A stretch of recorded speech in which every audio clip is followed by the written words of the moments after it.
Hello friend. स्वागत है आप सबका आपके अपने channel study with Abhay sir में।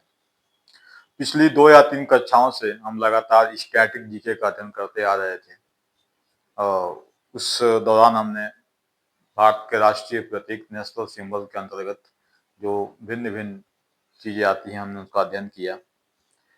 अब आज हम भारतीय संविधान का जो नागरिकता वाला अध्याय चल रहा था उसको आगे बढ़ाएंगे।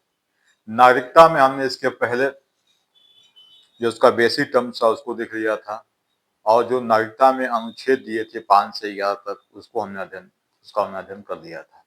अब उसके आगे हम लोग देखते हैं आज।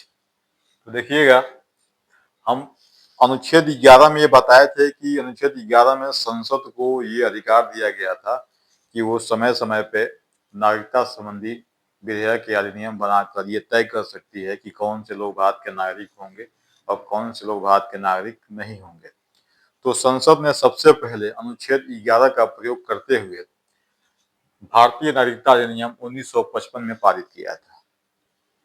सबसे जो पहला नागरिकता अधिनियम था 1955 में संसद ने पारित किया था और ये जो नागरिकता अधिनियम पारित किया गया था वो कैसे लोगों के लिए था, तो वो 26 जनवरी 1950 के बाद, ये बात आपको बहुत ध्यान देना है कि 26 जनवरी 1950 के बाद जो है 26 जनवरी 1950 के बाद 26 जनवरी 1950 के बाद के लोगों के लिए क्या है ये जिक्र किया गया है।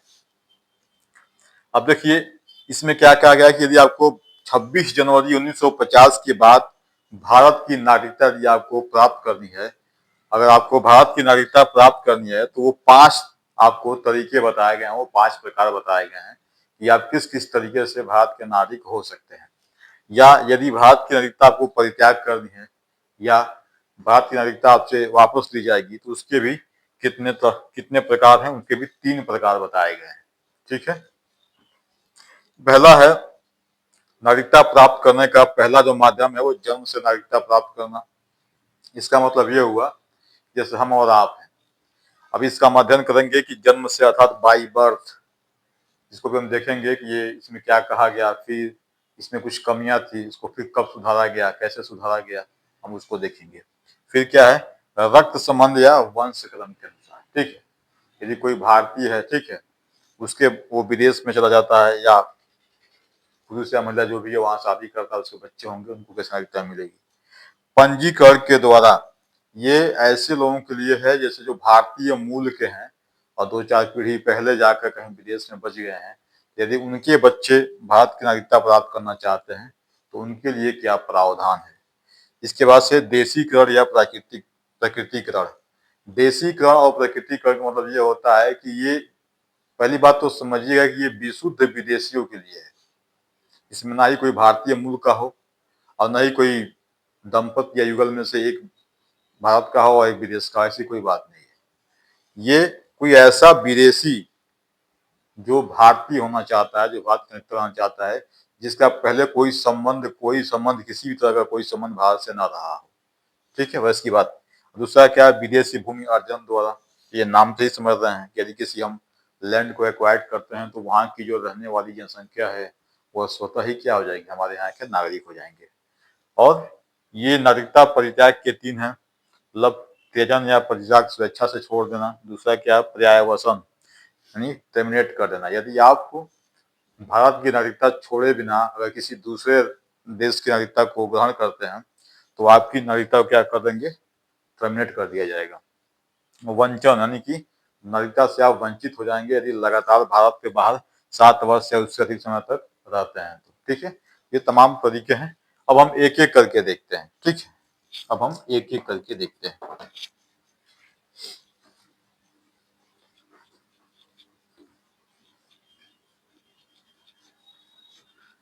ध्यान से, क्योंकि यदि आप एक भी पॉइंट मिस करेंगे तो फिर ये टॉपिक आपके लिए कठिन हो जाएगा। हालांकि टॉपिक कठिन है नहीं, बस समझने का फेर है।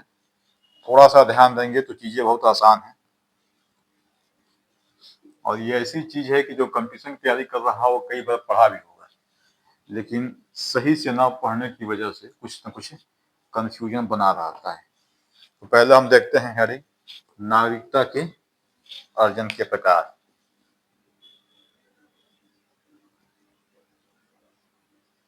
नागरिकता अर्जन के प्रकार। अर्जन मीन्स होता है ग्रहण करना के प्रकार। कितने प्रकार के हैं ये? 5 प्रकार के हैं। कितने प्रकार के हैं? 5 प्रकार के हैं। तो पहला प्रकार देखते हैं।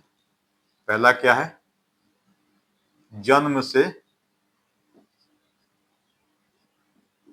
नागरिकता, अर्थात बाई बर्थ। बाई बर्थ, ठीक है। इसमें क्या कहा गया था? इसमें कहा गया था कि यदि कोई व्यक्ति, कहा गया था इसमें कि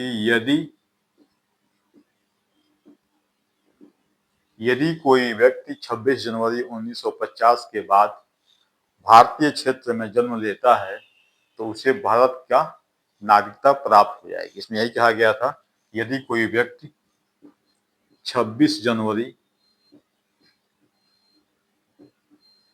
1950 के बाद भारत राज्य क्षेत्र में जन्म लेता है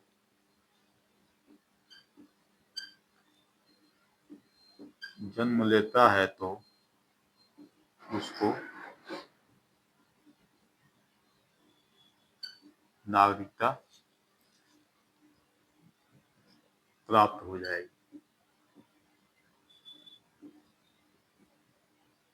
ये बात कह दी गया, ठीक है।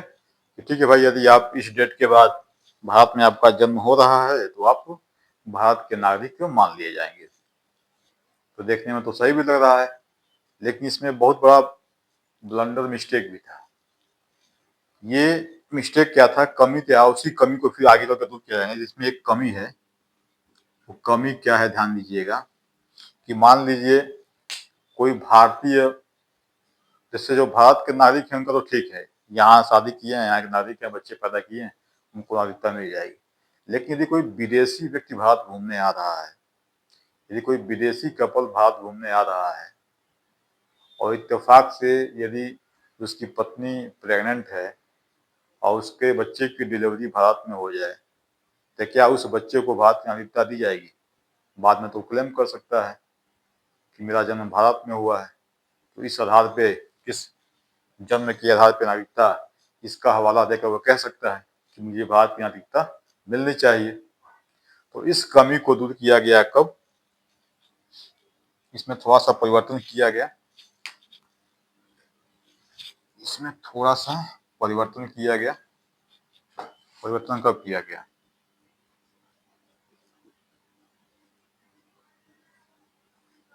परिवर्तन किया गया 1986, कहीं कहीं 87 मिलता है, 1986 में क्या कहा गया? कहा गया कि व्यक्ति के माता पिता में से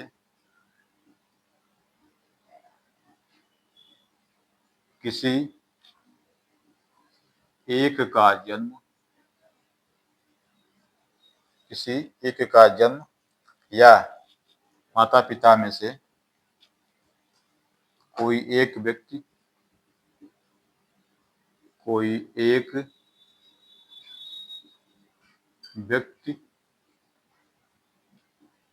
भारत का नागरिक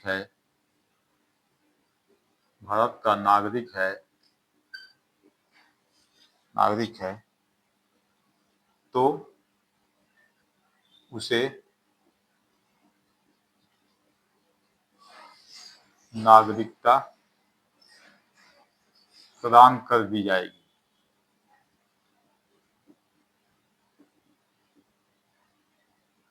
ठीक है, इस समस्या को दूर कर लिया गया। क्या कहा गया? 1986 में कहा गया कि व्यक्ति के माता पिता में से कोई एक व्यक्ति को क्या है, भारत का नागरिक होना अनिवार्य है। यदि ऐसा है तो उसके बच्चे को क्या किया जाएगा, यानी उस व्यक्ति को क्या किया जाएगा, भारत की नागरिकता दे दी जाएगी। लेकिन इसके बाद भी समस्या पैदा हो गई। व्यक्ति के माँ बाप में से कोई एक भारत का नागरिक होना चाहिए। लेकिन आपको पता है कि जैसे भारत जब आजाद हुआ था, उसी साथ भारत के दो टुकड़े हो गए थे, एक पाकिस्तान बना था, एक भारत बना था। तो भारत तो बट गया है, लेकिन जो व्यक्तियों के संबंध थे वे अभी नहीं बट पाए थे। जैसे मान लीजिए कि 15 अगस्त 1947 को जब देश अपना आजाद हुआ था, तो दो भाई, एक भाई पाकिस्तान, एक भाई भारत में रह गया, या किसी का ननिहाल पाकिस्तान में और किसी का घर यहाँ पे भारत में, या किसी का घर भारत में, ननिहाल भारत में और घर पाकिस्तान में।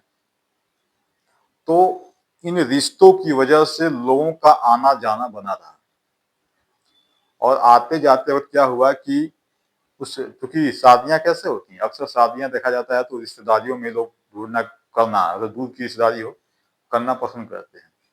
और अगर माइनॉरिटी में देखा जाए तो उसमें तो खैर और ज्यादा करीबी में देखा जाता है रिश्ता।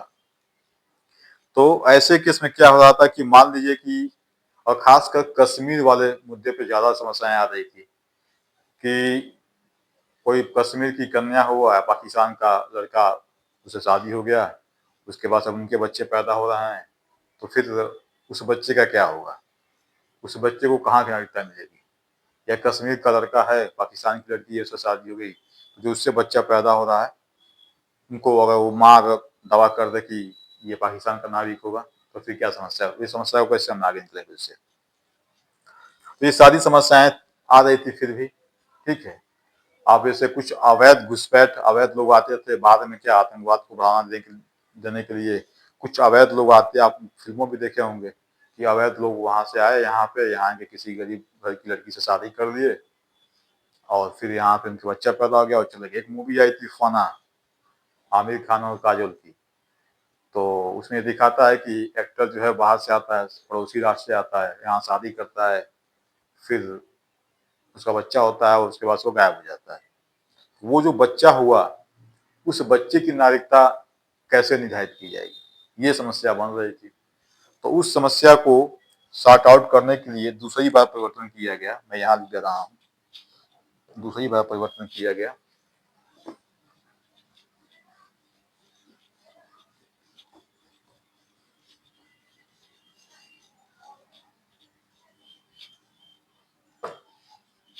ये परिवर्तन नंबर 1 था, और दूसरा परिवर्तन किया गया परिवर्तन नंबर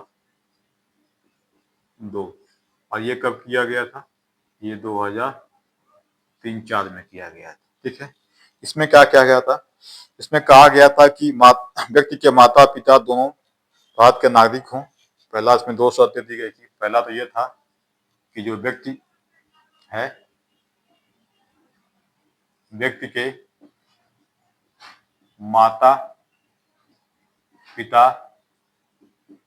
दोनों भारत के नागरिक हों। एक तो ये शर्त हो, यदि ये शर्त पूरा नहीं हो रही है, या तो दूसरी शर्त क्या है, दूसरी है कि माता पिता में से, व्यक्ति के माता पिता में से कम से कम एक भारत का नागरिक हो तथा दूसरा अवैध प्रवासी न हो। ये शर्तें रखी गई।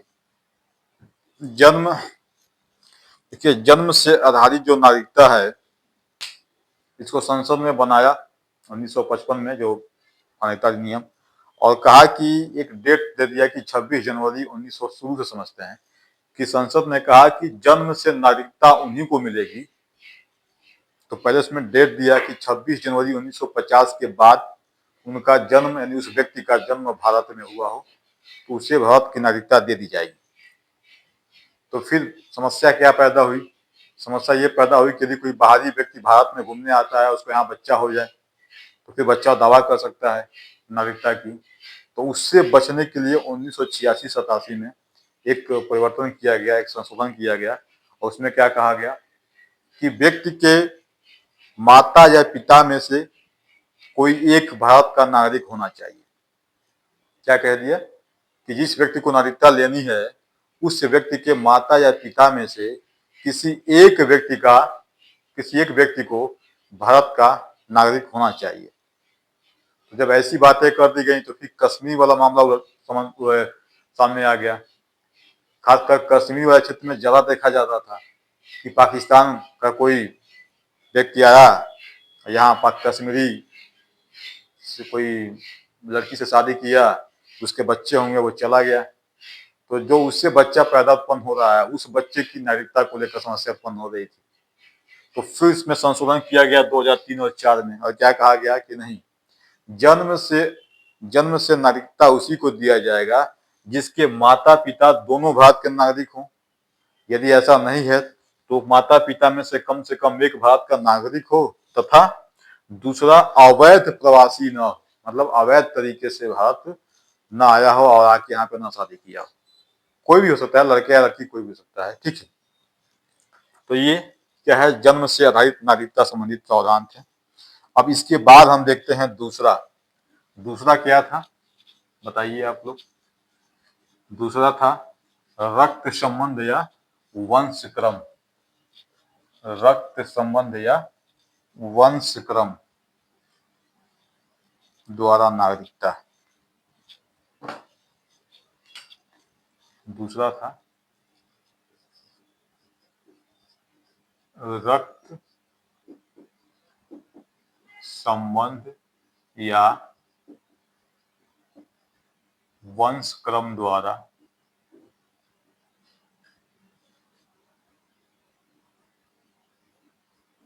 नागरिकता, ठीक है। वंश क्रम या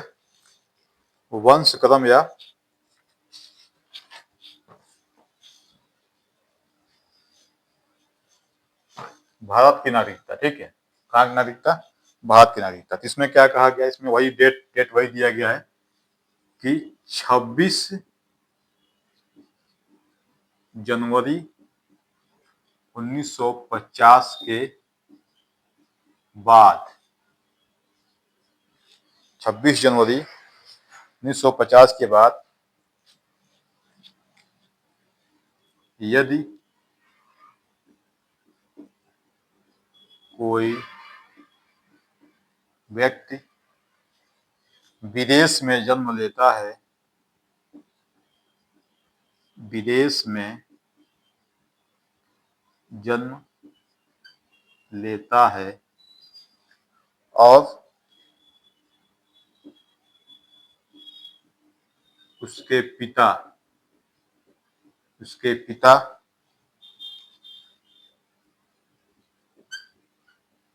भारतीय नागरिक हों तो उसे भारत की नागरिकता मिल जाएगी, ठीक है। इसमें क्या कह रहा है रक्त आधार पे, क्योंकि भारत अभी भी कुछ हद तक और पहले तो काफी हद तक पितृसत्तात्मक समाज रहा है। यदि आपको आपके वंश क्रम को बताना हो तो आप अपना वंश क्रम अपने पिता के पूर्वजों के आधार से बताते हैं, माँ के परिवार की तरफ नहीं बताते हैं आप। तो उसी को ध्यान में रख कर प्रावधान कर दिया गया कि वंश क्रम, रक्त संबंध में याद इसको वंश क्रम द्वारा नागरिकता। और वंश किससे चलता है भारत में? पुरुषों से चलता है।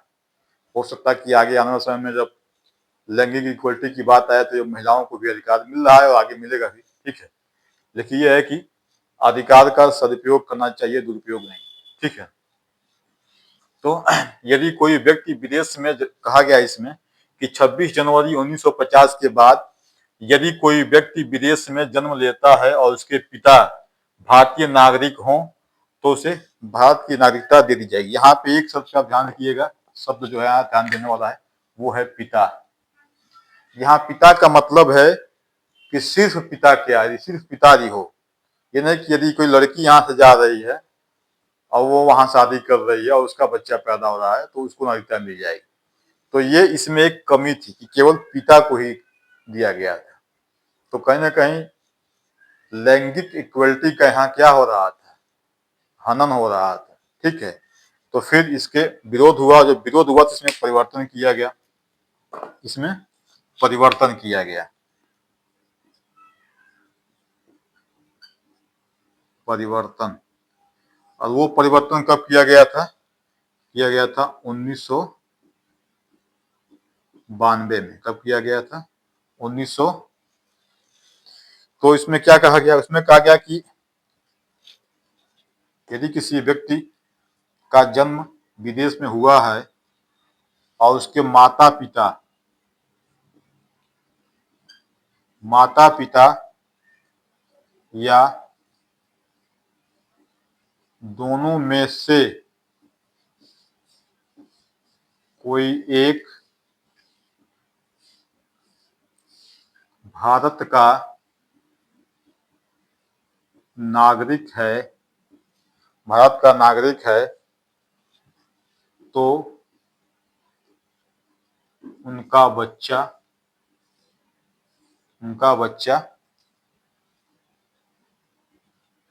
भारत की नागरिकता प्राप्त कर सकता है, प्राप्त कर सकता है। ठीक है। क्या क्या गया? 1992 में जो केवल पिता पे आधारित नागरिकता मिल रही थी उसको संशोधन किया गया। कहा गया कि माता पिता या दोनों में से कोई एक यदि भारत का नागरिक है तो उनका बच्चा जो होगा वो आगे चल के भारत की नागरिकता क्या कर सकता है? प्राप्त कर सकता है। ठीक है। अब आगे चल के नागरिकता प्राप्त कर सकता है, क्यों कहा गया? क्योंकि ये जो बच्चा है, ये बच्चा जब तक वयस्क नहीं होता है, मतलब जब तक 18 वर्ष, भारत में वयस्क माना जाता है 18 वर्ष के बाद। अब वो विदेशों में जहां कभी कोई एक युगल होगा वो वहां के हिसाब से। लेकिन यदि कोई व्यक्ति, मान लीजिए कि देखो एक लड़का है वो अमेरिका पढ़ने जा रहा है, वहां की किसी लड़की से शादी कर लेता है। ठीक है। तो जो उसका बच्चा होगा 18 वर्ष की उम्र तक वो भारत या अमेरिका दोनों में से किसी एक व्यक्ति, किसी एक राष्ट्र का नागरिक बनने की योग्यता वो दोनों में रख सकता है। लेकिन 18 वर्ष पूरा होने के बाद जब बच्चा वयस्क हो जाएगा तो बच्चे पर निर्भर करेगा कि वो भारत का नागरिक बनना चाहता है कि अमेरिका का नागरिक बनना चाहता है। ठीक है। तो मतलब उसके पास ऑप्शन खुला रहेगा। उसके पास यदि कोई ऐसा दंपति है जो एक भारतीय है और एक अमेरिकी है और उनसे जो उत्पन्न उनका संतान, उनका बच्चा है, उसके पास दो विकल्प रहेंगे 18 वर्ष जब हो जाएगा तब, कि चाहे तो वो भारत की नागरिकता ले ले और चाहे तो वो अमेरिका की नागरिकता ले ले। ठीक है। लेकिन कब? 18 वर्ष पूरे होने के पहले। उसके पहले क्या है? उसके पहले वो नागरिकता 18 वर्ष के बाद ही। ठीक है। ये आप देख सकते हैं।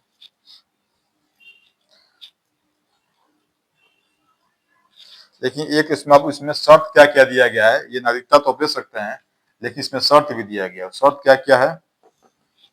कि जो इस तरह का बच्चा पैदा होगा, ये बच्चा, इस बच्चे के जन्म होने के 12 माह के अंदर, 12 माह के अंदर भारतीय दूतावास में पंजीकरण कराना होगा। पंजीकरण क्या होगा? कराना होगा। ठीक है। अब आपको एग्जाम्पल भी दे सकते हैं, दे दिया जाए, एग्जाम्पल कुछ आप बताइए इस तरह की नागरिकता। तो देखिए 2 एग्जाम्पल मैं आपको दे रहा हूँ जिससे आप आसानी से समझ सकते हैं, 2 का एक ही से समझ जाएंगे। एक भारतीय अभिनेत्री है, उनका नाम है प्रियंका चोपड़ा, आप लोग जानते होंगे, मिस वर्ल्ड भी रह चुकी हैं वो। तो प्रियंका चोपड़ा एग्जाम्पल इसका यदि देखा जाए तो प्रियंका चोपड़ा और इसके पति का नाम क्या है, निक जोनस। निक जोनस के जो बच्चा है कि बच्ची है, संभवतः बेबी गर्ल्स है, ठीक है, बच्ची। ये जब ये 18 वर्ष की होगी ये बच्ची, तो इसके पास 2 विकल्प रहेंगे। चाहे तो वो अपने माता के आधार पे माँ के आधार पे इंडियन बन सकती है, यानी भारत की नागरिकता ले सकती है, या पिता के आधार पे वो कहाँ की, अमेरिका की नागरिकता ले सकती है, ठीक है। ये इसके पास विकल्प है। दूसरा विकल्प भी है, जैसे मान लीजिए सानिया मिर्जा और शोएब मलिक हैं, इनका जो बच्चा है, जो अभी सानिया मिर्जा के साथ भारत में ही है, तमाम के साथ अपने, तो वो भी जब 18 वर्ष का होगा तो उसके पास ये विकल्प होगा, चाहे तो वो भारत की नागरिकता ले ले, चाहे तो पाकिस्तान की नागरिकता ले ले, ठीक है। हालांकि अब तलाक हो गया है उन दोनों का, जब तलाक हो गया है तो ज्यादा संभावना है कि वो भारत का ही नागरिकता ग्रहण करेगा। तो ये आपका रक्त संबंध पे आधारित क्या है, नागरिकता था। अब अगला क्या है, अगला आप बताएंगे। अगला है पंजीकरण, अर्थात रजिस्ट्रेशन द्वारा नागरिकता, पंजीकरण। तीसरा क्या है, पंजीकरण द्वारा, अर्थात रजिस्ट्रेशन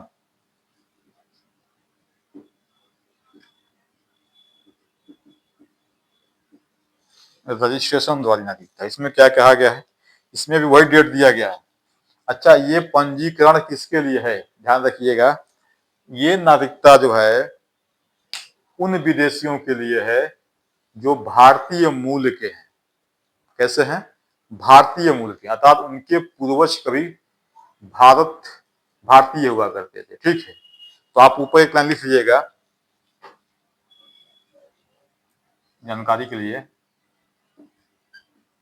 भारतीय भारतीय मूल के, भारतीय मूल के विदेशियों के लिए, ठीक है, भारतीय मूल के विदेशियों के लिए। इनको आप PIO, person in Indian origin कह सकते हैं आप, ठीक है। इनको भी डेट क्या दिया गया है कि 26 जनवरी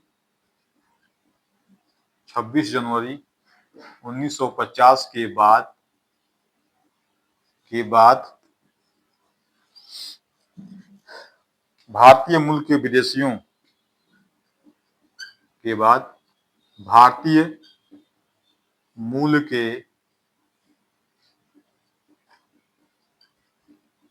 विदेशियों के बच्चे यदि भारतीय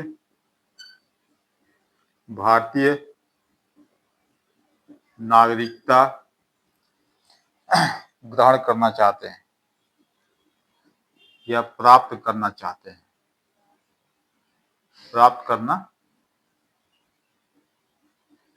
चाहते हैं, ठीक है।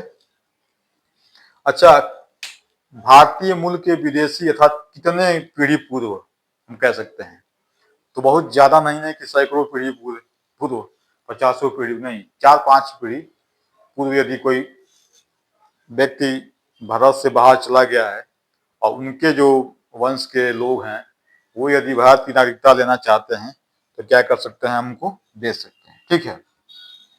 अब इन्हें शर्त क्या है, उनको नागरिकता तो देंगे लेकिन कुछ शर्तें तो होंगी ना। तो पहली शर्त क्या उनको पूरा करना होगा, ऐसे लोगों को उन्हें 7 वर्ष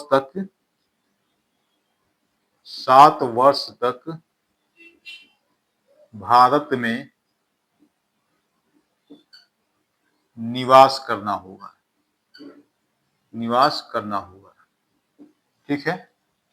और दूसरा क्या है, आवेदन करना होगा। केवल निवास नहीं करने से, आवेदन यानी फॉर्म भी भरना होगा, आवेदन करना होगा, ठीक है। आवेदन करने के बाद से गृह मंत्रालय निर्णय लेगा कि उन्हें भारत की नागरिकता दी जाए कि न दी जाए, ठीक है। तो ये आप समझ सकते हैं। अच्छा, ये जो पंजीकरण के द्वारा, ये तो एक मामला है, ये क्या है, ये एक मामला है।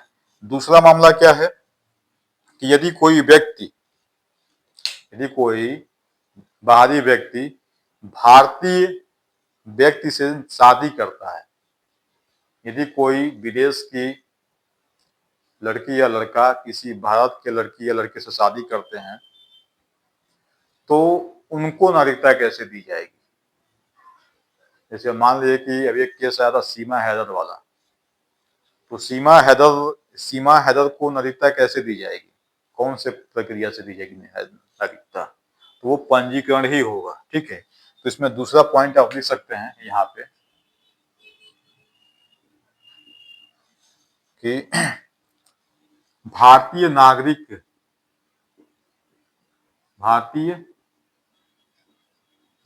से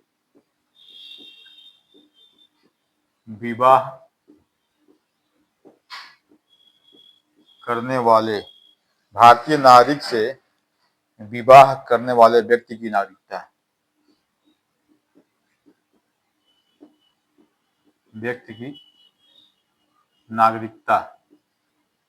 ठीक है। तो ये जो नागरिकता है,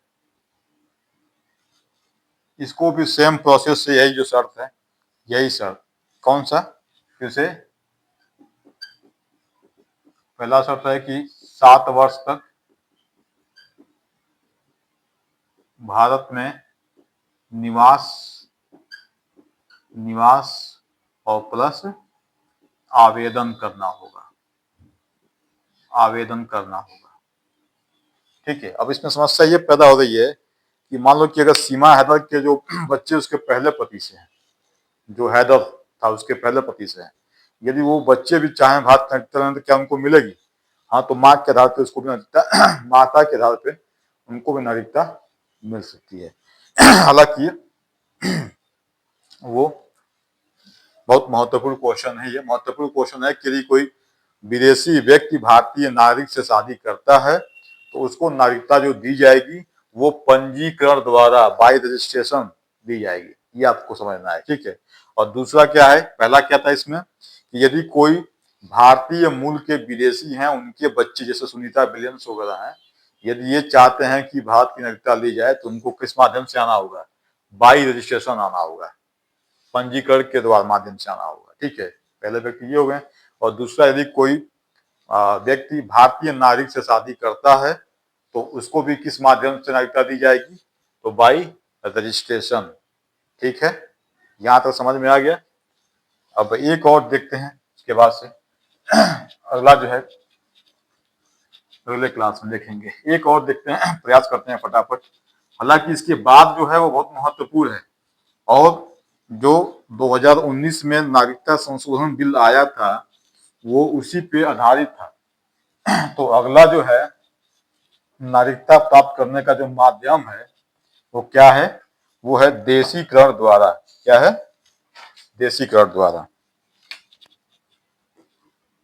तो 3 हो गया है। चौथा,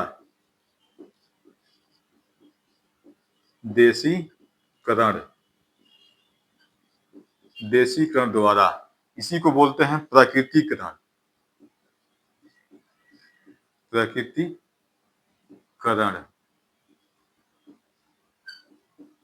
द्वारा। इसकी अंग्रेजी क्या होता है, नेचुरलाइजेशन, नेचुरलाइजेशन,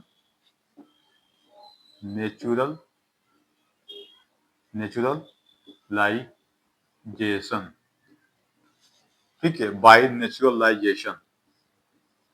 तो पहले तो आप ये समझ लीजिएगा कि ये किनके लिए ये प्रदान किया गया है, मतलब किन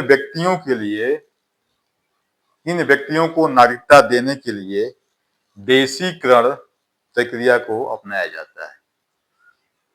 तो ये विदेशी होते हैं, और कैसे विदेशी होते हैं? विशुद्ध विदेशी होते हैं। इसमें ऐसा कुछ नहीं है कि भारतीय मूल के विदेशी हो, या 1935 अधिनियम के अंतर्गत जो भारत था जिसमें आपका बांग्लादेश पाकिस्तान शामिल था, वहां के नागरिक हों, या भारतीय मूल के बच्चे हों, नहीं, भारतीय मूल के विदेशियों के बच्चे हों, नहीं, ऐसे विदेशी की बात नहीं करें। यहाँ पे प्योर विदेशी, ऐसे विदेशी जिनका किसी भी तरह से भारत से कोई संबंध नहीं रहा हो उसके पहले, ऐसे विदेशियों के, प्योर विदेशी। जैसे कोई अमेरिकन यहाँ पे आ जाए, कोई इंग्लैंड का यहाँ, कोई फ्रांस का यहाँ पे आ जाए, तो ऐसे विदेशियों की बात यहाँ चल रही है। तो इसमें क्या करना है, पहले आप यहाँ पर लिखिएगा, आप जानेंगे शुद्ध विदेशियों के लिए, ठेठ भाषा में समझ लीजिए, शुद्ध विदेशियों के लिए, शुद्ध विदेशियों के लिए नागरिकता का प्रावधान, नागरिकता का प्रावधान कहाँ किया गया है, किसके माध्यम से किया जाएगा? देशीकरण अर्थात नेचुरलाइजेशन, ठीक है। और डेट आपको वही यहां डालना है, 26 जनवरी 1950 के बाद यदि कोई विदेशी भारत की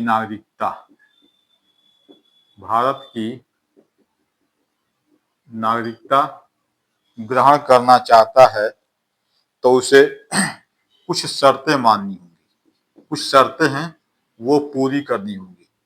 वो कौन कौन सी शर्त है? तो सबसे पहले शर्त तो यह है कि उसे 14 वर्ष, सबसे पहला शर्त तो यह है कि उसे 14 वर्ष के अंदर, ध्यान से सुनिएगा, 14 वर्ष के अंदर 11 वर्ष तक उसे भारत में निवास करना होगा, 14 वर्ष के अंदर, ठीक है। तो 14 वर्ष निवास नहीं करना है, 14 वर्ष के अंदर, 14 वर्ष के अंदर 11 वर्ष तक भारत में निवास करना है। इसका मतलब क्या हुआ? जैसे मान लीजिए कि आप आज ये 2025 चल रहा है, तो 2025 में 14 जोड़ेंगे तो 2039 के अंदर उस व्यक्ति को 11 वर्ष तक भारत में रहना होगा। अब ये नहीं कि वो 11 वर्ष अपना 2050 तक पूरा करेगा, ठीक है, उसको अपना 11 वर्ष 2025 से शुरू करना है और 2039 के पहले ही पूरा कर लेना है, तब ये क्राइटेरिया पूरी मानी जाएगी। इसमें भी ये जो 11 वर्ष है, इसमें क्या करना है कि 11 वर्ष में से जब वो आवेदन करेगा नागरिकता के लिए, ठीक है, आवेदन जब करेगा, आवेदन करने के समय से 12 माह पहले से या पूर्व, 12 माह पहले से उसे लगातार भारत में रहना होगा, लगातार भारत में रहना होगा, ठीक है, लगातार भारत में रहना होगा। अर्थात 10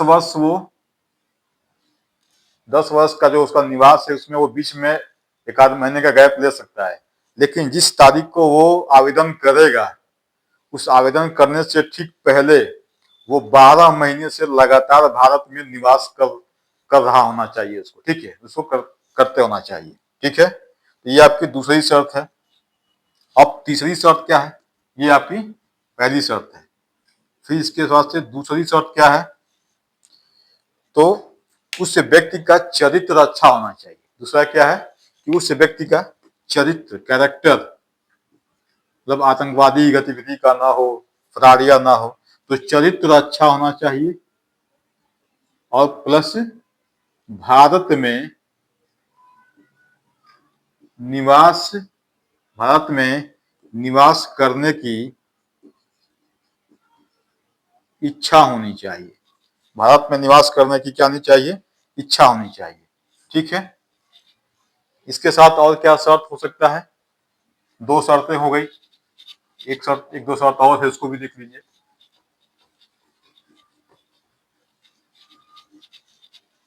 इसके अलावा और क्या शर्त है तो देखिएगा। दो तीसरी शर्त है कि भारतीय संविधान के 8वीं अनुसूची में 8वीं अनुसूची में शामिल 22 भाषाओं 22 भाषाओं में से कोई भी एक भाषा आनी चाहिए।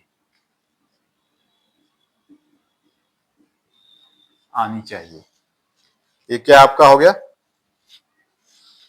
शर्तें देखिएगा, 3 शर्तें हमने बताया है कि यदि कोई व्यक्ति विशुद्ध विदेशी है, यदि कोई व्यक्ति विशुद्ध विदेशी है और वो भारत की नागरिकता प्राप्त करना चाहता है, तो उसके लिए 3 शर्तें हैं। पहली शर्त कौन सी है कि वो 14 वर्ष के अंदर 11 वर्ष तक भारत में निवास किया हो और उन 11 वर्षों में वो जो 12 माह है वो आवेदन के ठीक पूर्व, जिस तारीख को वो आवेदन कर रहा है उसके ठीक पहले उसको लगातार 12 महीने तक भारत में रहना होगा। ये है। दूसरा शर्त क्या है कि वो चरित्र का अच्छा हो, कैरेक्टर का अच्छा हो और साथ में उसको भारत पसंद हो, अर्थात वो भारत में रहने का इच्छुक हो। ऐसे व्यक्ति जो हैं इसके योग्य होंगे, ऐसे विदेशी। और तीसरी क्या है? तीसरी ये है कि 8वीं अनुसूची हमने जो आपको पढ़ाया थे शेड्यूल, उसमें बताए थे कि भारत की जो संविधान की जो 8वीं अनुसूची है वो भाषाओं से संबंधित है। तो 8वीं अनुसूची में जो 22 भाषाएं हैं उसमें से किसी भी एक भाषा का उसको आनी चाहिए, एक भाषा का उसे ज्ञाता होना चाहिए। ठीक है, तभी तो लगेगा उसका देशीकरण हो रहा है। अगर किसी भाषा को 22 भाषाओं में से किसी भाषाओं को उसको जानकारी हो जाए, भारत से प्रेम हो जाए, चरित्र का अच्छा हो जाए, तभी तो ये लगेगा कि हाँ वो भारत में रहने का इच्छुक है, वो विदेशी, तो उसे भारत की नागरिकता दे दी जाएगी। अब इसके एग्जाम्पल में आप किसे कह सकते हैं? इसका एग्जाम्पल यदि आपसे पूछे कि इसका एग्जाम्पल बताइए, तो एक तो सोनिया गांधी है। कौन है? सोनिया गांधी सबसे अच्छा एग्जाम्पल है इस समय, सोनिया गांधी। ठीक है, और दूसरा सर सोनिया गांधी को इस माध्यम से भी मिल सकता है, और पंजीकरण का जो माध्यम था, पंजीकरण का जो दूसरा तरीका था, यदि कोई व्यक्ति भारतीय नागरिक से शादी कर ले तो उसे नागरिकता मिल सकती है। तो सोनिया गांधी ने भारतीय नागरिक राजीव गांधी से नागरिकता शादी की थी, तो उस आधार पर भी इनको नागरिकता मिल जाएगी। और दूसरा ये देशीकरण, क्योंकि सोनिया गांधी का जो फैमिली बैकग्राउंड है मदर साइड से, वो कहीं से या किसी साइड से, वो कहीं से भी भारत से उनका कोई संबंध नहीं रहा है। राजीव गांधी से शादी होने के पहले सोनिया गांधी का किसी भी तरह से भारत से कोई संबंध नहीं रहा है, तो इस आधार पे भी ये नागरिकता पाने के हकदार हैं। और जो पहला था राजीव गांधी शादी कर ली, क्योंकि राजीव गांधी भारत के नागरिक थे, उनसे शादी कर ली तो उनको नागरिकता वहीं मिल गई। ठीक है, और जो अन्य जो शर्तें हैं उसको भी पूरा कर रही हैं। 11 वर्ष तो काफी दिन से भारत में रह रही हैं, शादी के बाद से ही रह रही हैं। 8वीं अनुसूची में भाषाएं हैं तो बोलती हैं, थोड़ा बहुत हिंदी उंदी बोल ही लेती हैं। तो क्या है, ये सारी चीजें इनके ऊपर शूट कर रही हैं। अच्छा, एक शर्त और उसमें ध्यान रखिएगा कि ऐसे विदेशियों को ही ये नागरिकता इस तरह से दी जाएगी, जहां पे ऐसे विदेशियों को ही ये नागरिकता दी जाएगी जहां पे भारत के लोगों को भी उसी विधि से वहां नागरिकता मिलती हो जैसे कि उनको यहाँ मिल रही है। जैसे इटली हमें हमारे यहाँ से कोई जाए, कोई भारतीय इटली जाए और जाकर वो इटली में रह जाए, वहाँ की कल्चर को पसंद कर ले और वहाँ पे जो संवैधानिक प्रावधान है उसको पूरा करके उसे भी नागरिकता वहाँ मिल जा रही है, तभी इटली के लोगों को भी यहाँ नागरिकता मिलेगी। समझ सकते हो? यानी कि ऐसे देश के लोगों को नागरिकता नहीं दी जाएगी जहाँ पे भारत के लोगों को नागरिकता न दी जाती हो। ठीक है।